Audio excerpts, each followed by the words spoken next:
Assalamualaikum warahmatullahi wabarakatuh. Alhamdulillah wa syukurillah wala hawla wala quwata illa billah. Wassalatu wassalamu ala rasulillah amma ba'd. Anak-anakku sayang, kelas 9 yang Ibu banggakan, bertemu lagi dengan Ibu Muktamarah. Mari kita belajar bersama dalam mata pelajaran bahasa Indonesia kelas 9 semester Gasal di sesi kedua.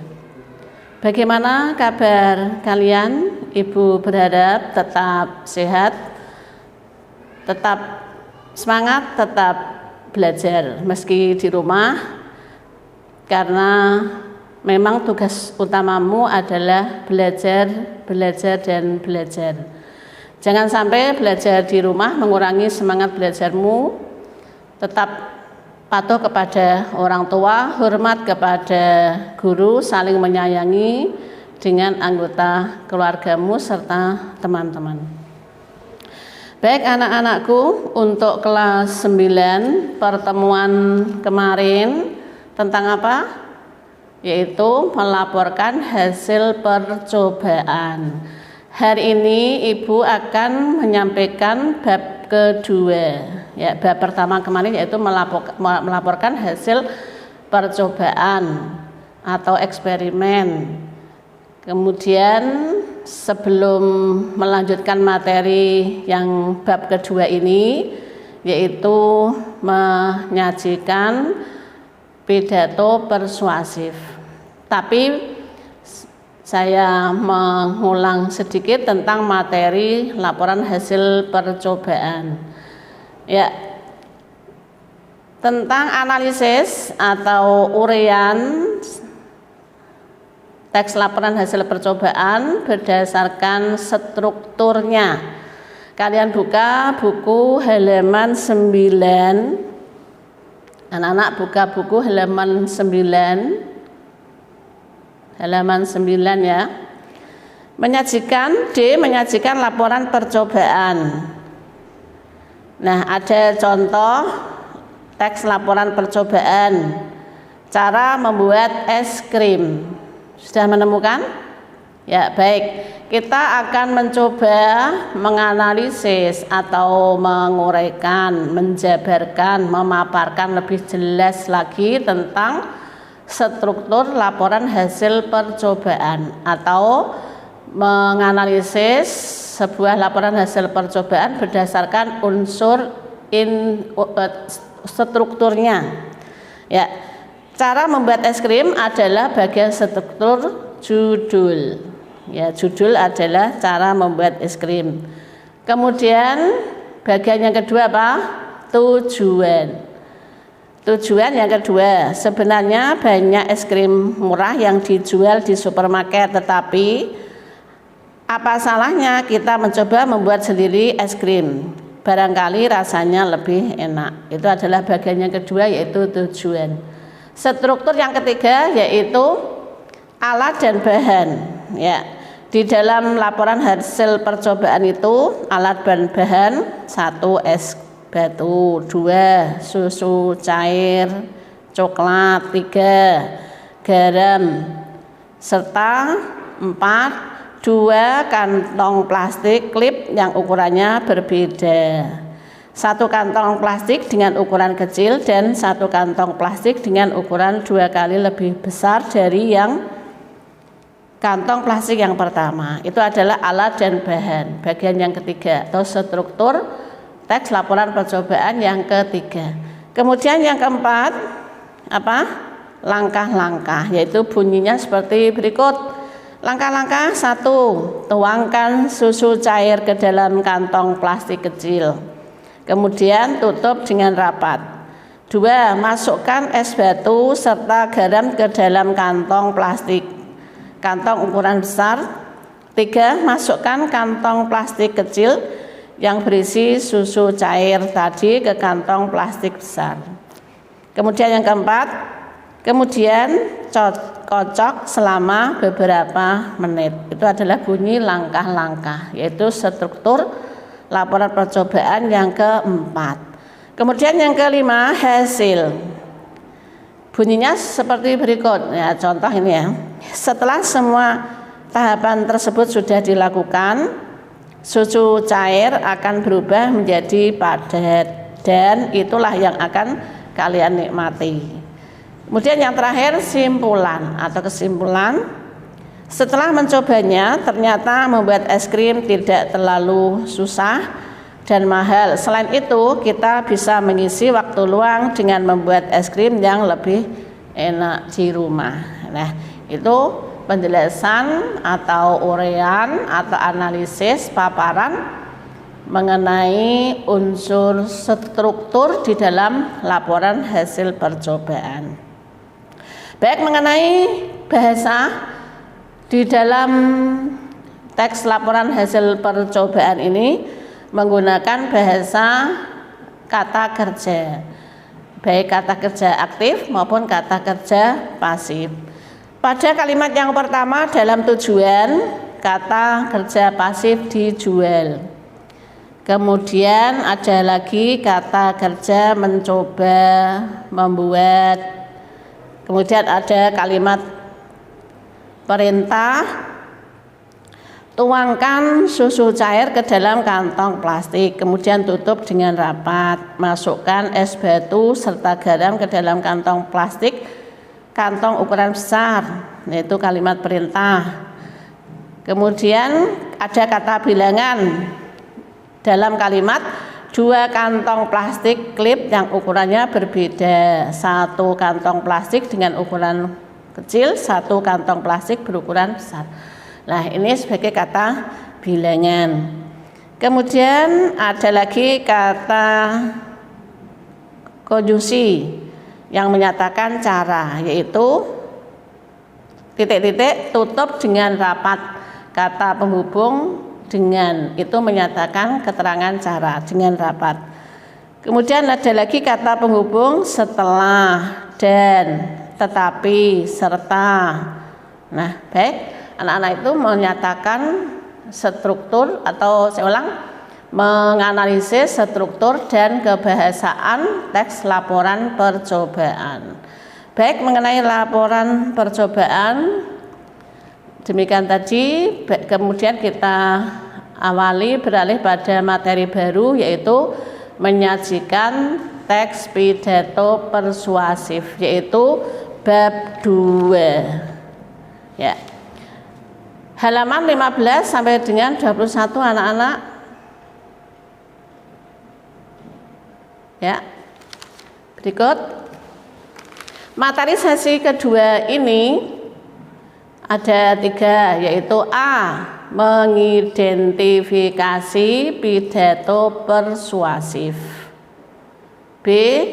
Menyimpulkan pidato persuasif. Tentunya masih berkaitan dengan pidato persuasif yang kita bahas pada kesempatan ini. Kemudian C.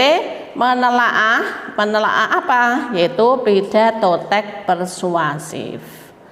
A. Mengidentifikasi pidato persuasif, B. Menyimpulkan pidato persuasif, dan C. Menelaah pidato persuasif. Materi sesi kedua ini. Baik, berikut. A. Mengidentifikasi pidato persuasif. Pidato persuasif adalah pidato yang berisi ajakan, imbauan, atau memberikan pengaruh kepada pendengar. Pidato persuasif adalah pidato yang berisi mengajak, mengimbau, mempengaruhi pendengar. Ya, baik, berikut. Apa untuk mengidentifikasi sebuah pidato itu persuasif atau bukan? Ciri-ciri pidato persuasif sebagai berikut, yaitu mendorong, mengajak, memengaruhi, membangkitkan emotif agar pendengar menyetujui, meyakini, dan mungkin membangkitkan tindakan tertentu.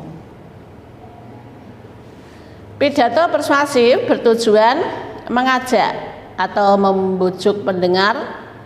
Contoh pada kampanye, pidato keagamaan, ya, menyuruh kita untuk melakukan zakat, sholat atau ibadah-ibadah yang lain.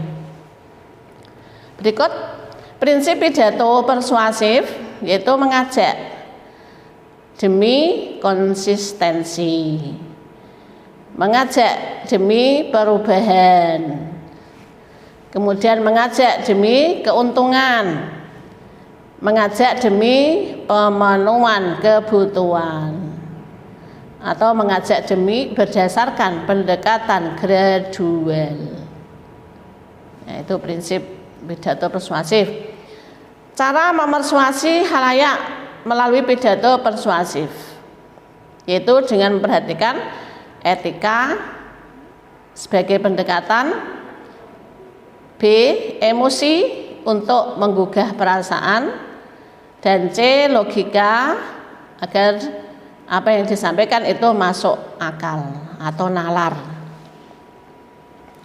Metode pidato persuasif antara lain yaitu A. serta-merta atau spontanitas.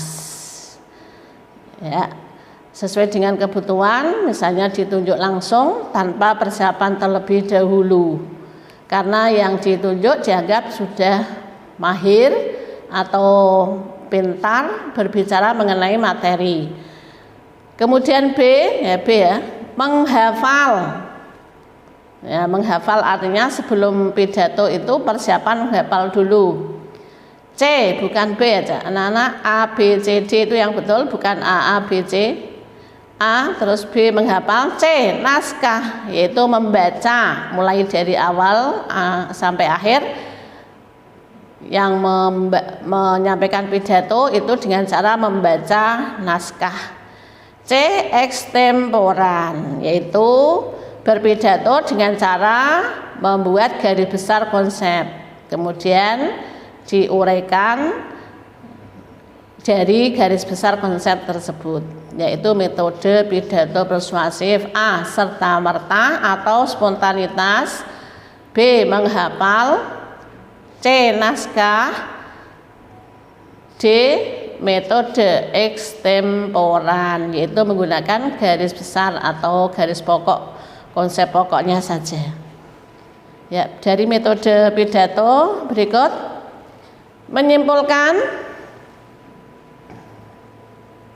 menyimpulkan hasil identifikasi pidato persuasif. 1. Menemukan hal pokok dalam teks pidato dengan langkah-langkah. A. Mendengar pidato dengan saksama. Sambil mendengar, kemudian B. mencatat hal-hal penting atau pokok. Baru yang C. dapatlah membuat simpulan atau menyimpulkan pidato persuasif. Berikut 2. Menyimpulkan pidato persuasif memerlukan atau dalam menyimpulkan pidato persuasif kita perlu konsentrasi terhadap bahasan yang telah kita dengarkan. B. Tentu saja harus memahami isi pidato. Betul memahami. C. Membuat catatan. Dan D. Barulah dapat menyimpulkan isi pidato persuasif.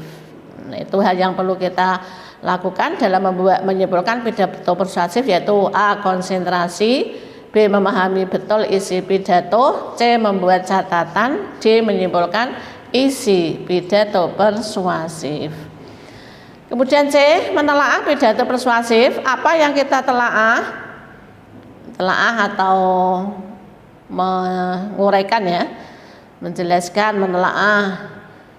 1. Struktur teks pidatonya, struktur atau susunan, urutan, sistematika teks pidato. Jadi pidato itu ada urutannya, ada sistematikanya, ada susunannya secara urut.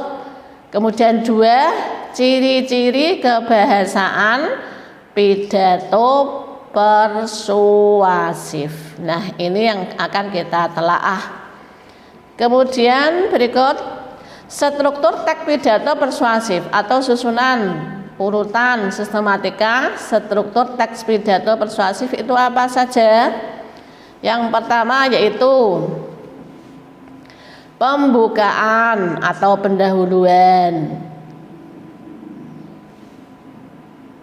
Itu struktur yang pertama. Kemudian struktur yang kedua adalah isi atau inti pidato yang menyatakan uraian tentang tema pidato yang sedang kita sampaikan.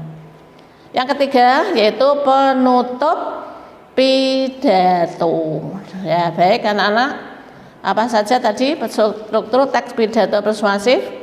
Yaitu pembukaan atau pendahuluan, isi pidato yang menyatakan uraian tentang tema, dan sekali waktu bisa juga diselingi dengan anekdot. Apa anekdot? Yaitu cerita lucu yang dialami oleh tokoh agama, tokoh budaya, tokoh pemerintahan, tokoh ekonomi, tokoh sosial, dan lain sebagainya. C. Penutup pidato. Ya, ada pembuka, tentu saja ada penutup. Nah, itulah struktur atau sistematika atau urutan teks pidato persuasif. Baik, struktur yang pertama yaitu pembukaan, berisi salam pembuka. Yang pertama salam pembuka, contohnya Assalamualaikum warahmatullahi wabarakatuh.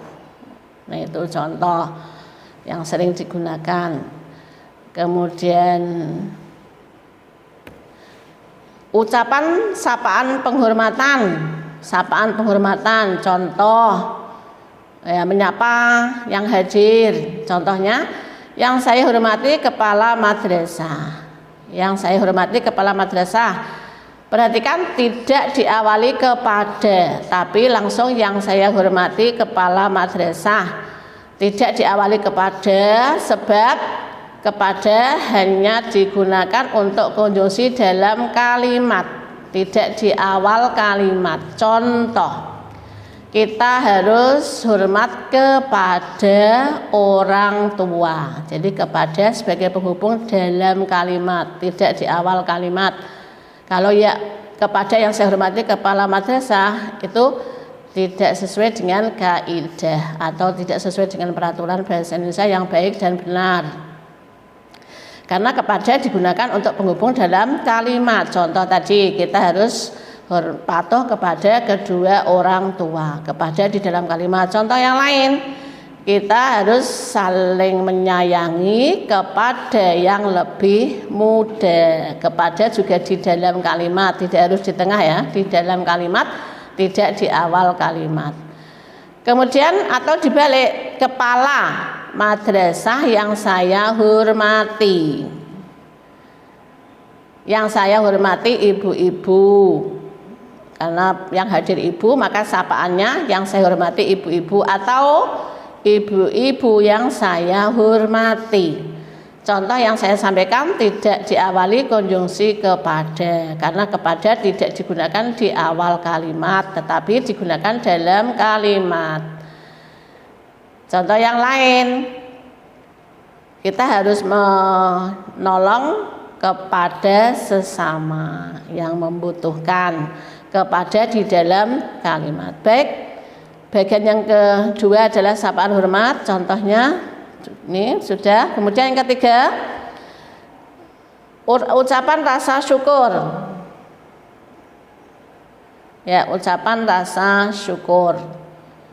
Contoh, kita mengucapkan puji syukur kepada Allah Subhanahu wa Ta'ala yang telah memberi kesehatan sehingga kita dapat hadir dalam pertemuan ini.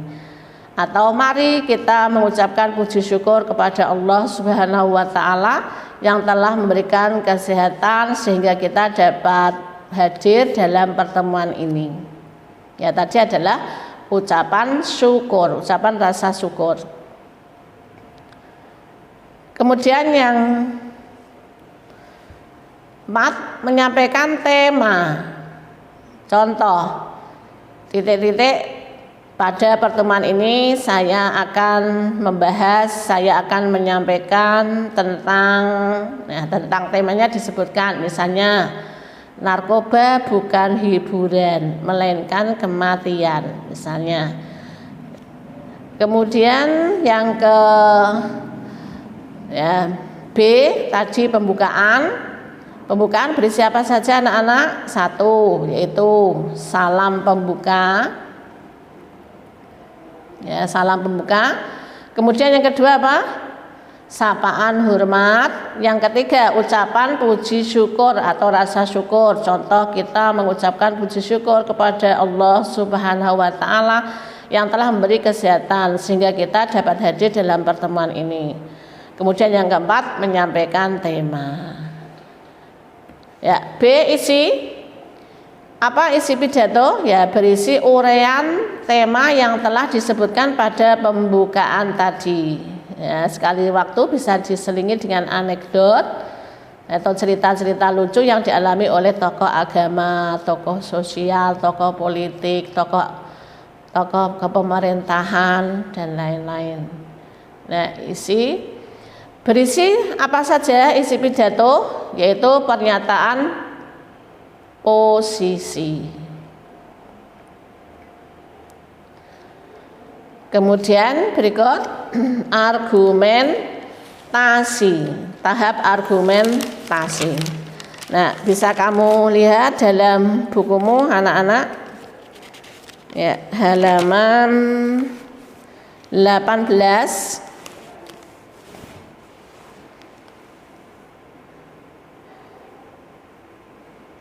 Saya menemukan? Ya. Kemudian nomor 2 tahap argumentasi. Yang ketiga penguatan pernyataan posisi. Isi pidato. Kemudian setelah isi itu penutup pidato. Pidato merupakan akhir dari sebuah pidato penutup. Antara lain 1, kesimpulan. Kemudian yang kedua, permintaan maaf. Ya, contoh sebagai manusia biasa tentu kalau ada kesalahan saya juga mohon maaf. Tidak usah maaf sebanyak-banyaknya, cukup mohon maaf. Misalnya itu ucapannya. Kemudian ucapan terima kasih.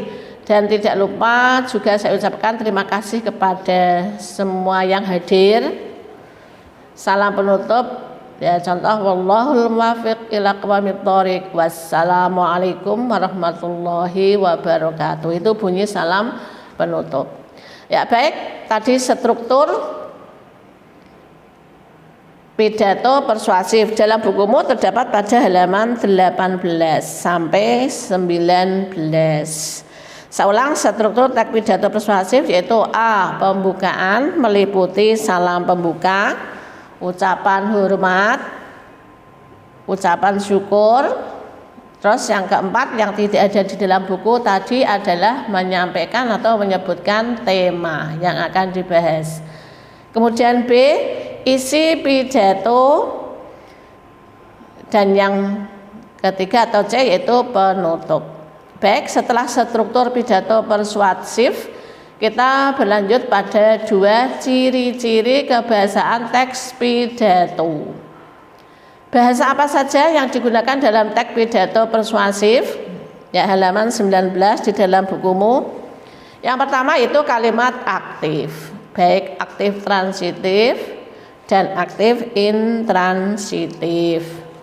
Kemudian yang kedua atau B yaitu kata tugas. Yang termasuk kata tugas antara lain ada preposisi yaitu kata depan, konjungsi atau kata penghubung, artikulasi yaitu kata artikula yaitu kata sandang, interjeksi atau kata seru, dan partikel. Nah, itu termasuk anggota kata tugas. Kemudian kosakata emotif ya, yaitu kosakata yang mengundang emosi, tapi emosi secara positif.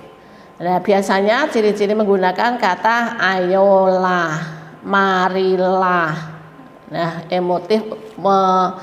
emosi untuk melakukan sesuatu yang positif. Ya, kosakata emotif. Kemudian contoh yang lain yang termasuk kosakata emotif, kita seharusnya lebih giat belajar, misalnya seperti itu. Kemudian D, sinonim atau persamaan kata. Di dalam bukumu halaman 19. Itulah ciri-ciri kebahasaan teks pidato persuasif. Nah, kemudian yang E masih ada lagi kata benda abstrak. Ya, kata benda itu ada dua, yaitu kata benda konkret yang betul-betul dapat dilihat seperti yang ada di sekeliling kita ini, misalnya laptop, meja, kursi, kaca, pintu, jendela, HP, dan lain-lain. Dan kata benda abstrak yaitu kata benda ada tetapi tidak dapat dilihat wujudnya. Nah, kata benda abstrak. Berikut kalimat aktif, transitif, dan intransitif. Contoh, ya, transitif itu kalimat yang terdapat objek setelah kata kerja terdapat objek, dan intransitif di belakang kata kerja tidak berobjek. Contoh yang transitif berobjek, adik menangisi boneka. Adik subjek, menangisi predikat. Seandainya kalimat ini berhenti sampai menangisi saja, maka kalimat itu belum lengkap. Tentu masih ada pertanyaan, adik menangisi apa? Misalnya boneka. Jadi kehadiran objek boneka ini sangat dibutuhkan, karena kalau tidak ada kalimat itu belum lengkap. Nah, inilah yang disebut dengan kalimat aktif transitif, yaitu kalimat aktif yang memerlukan objek. Kemudian contoh yang kedua, adik menangis keras di kamar. Nah, berbeda dengan kalimat yang pertama tadi, kalimat yang kedua ini intransitif. Mengapa? Sebab jika berhenti sampai predikat menangis, adik menangis, titik, itu sudah menyatakan kalimat lengkap, tidak membutuhkan keras di kamar. Seandainya tidak dilengkapi keras di kamar, ini juga tidak masalah, karena adik menangis itu sudah mengandung pengertian yang lengkap, yaitu intransitif. Tapi kalau ditambah adik menangis keras di kamar, adik subjek, menangis predikat, keras sebagai pelengkap, di kamar sebagai keterangan, tidak berobjek. Ya, baik. Berikut kata tugas atau preposisi, itu kata depan. Ya, maaf, tadi preposisi kata depan, bukan kata ya, tadi sudah saya mengatakan kata berdepan. Yang termasuk kata depan yaitu di, ke, dari, untuk, dalam, pada, akan. Di pada kata di atas, di samping, di meja, di buku, di lengan, di muka, di mata, dan lain-lain. Ke pasar, ke madrasah, ke perpustakaan, ke rumah saudara, dari halaman, dari perpustakaan, untuk, dalam, pada, akan. Berikut yang termasuk kata tugas juga yaitu konjungsi atau kata penghubung. Artikula kata sandang, contoh si manis, si jangkung, si cerewet, si kutu buku, sang saka merah putih, para, contoh para hadir, kaum muslim. Artikula atau kata sandang. Ya, baik. Yang berikut interjeksi atau kata seru. Contoh wow, wah, oh, amboi, aduh, ah, cis. Contoh wow, ini baru permainan yang heboh misalnya. Wah, bagus benar tasmu misalkan. Partikel lah, kah, tah, pun. Ya. Baik, berikut ya, itulah kata apa tadi, interjeksi atau kata seru. Kosakata emotif, ya, contoh, setelah memulai dari diri kita sendiri, kita usahakan untuk dapat menjaga kebersihan pada lingkungan madrasah. Ayo, mari. Nah, inilah emotif, kosakata emotif. Ayolah, marilah. kita seharusnya membuat madrasah ini menjadi madrasah adiwiyata. Ya, ayo mari kita seharusnya ini menyatakan emosi untuk melakukan perbuatan yang lebih positif. Nah, itu tadi materi tentang pidato persuasif. Sebelum berakhir, Ibu memberikan tugas harus dikerjakan oleh semua siswa. Tugas sesi kedua ini adalah uji kompetensi 2 halaman 23 sampai 25 sampai dengan halaman 25, nomor soal 1 sampai dengan 10. Tulis jawaban di Google Form.